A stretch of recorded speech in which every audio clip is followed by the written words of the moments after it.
Ce constat maintenant, le nombre d'expulsions de locataires a bondi en Suisse romande. Ce sont nos confrères de 24 heures qui le révélaient en début de semaine. Et derrière les chiffres se cachent de véritables drames humains. Témoignage recueilli par Laetitia Vider.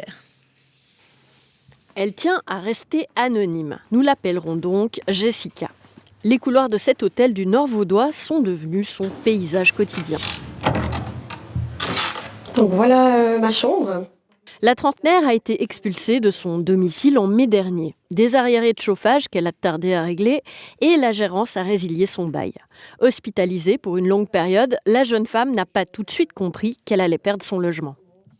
Une fois que la police sonne à la porte et puis qu'on se retrouve face à 6-7 personnes, là on se dit que voilà, c'est réel. J'avais l'impression d'être une criminelle et je trouve dommage aussi le manque de compréhension vis-à-vis des personnes qui ont des problèmes de santé. Une situation difficile, mais qui peut arriver très vite. Car si le locataire n'a pas payé son loyer, le bailleur peut lui envoyer une mise en demeure qui lui laisse 30 jours pour le faire.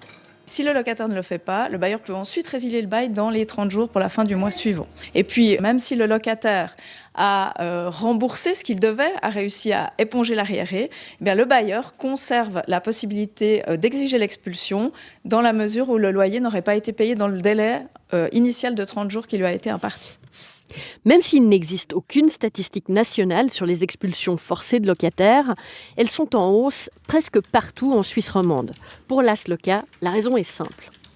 C'est une situation extrêmement inquiétante qui est, de notre point de vue, évidemment liée notamment au niveau exorbitant des loyers à l'heure actuelle.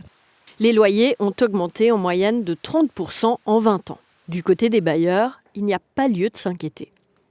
Ça reste heureusement d'ailleurs une minorité de cas. En amont, vous avez tout un certain nombre de mesures qui peuvent être mises en place pour éviter les expulsions. Ça peut être des plans de paiement, ça peut être des échelonnements de loyers. Jessica se fait tant bien que mal à la vie en hôtel où elle a été relogée grâce à l'aide de la cellule logement du Nord vaudois.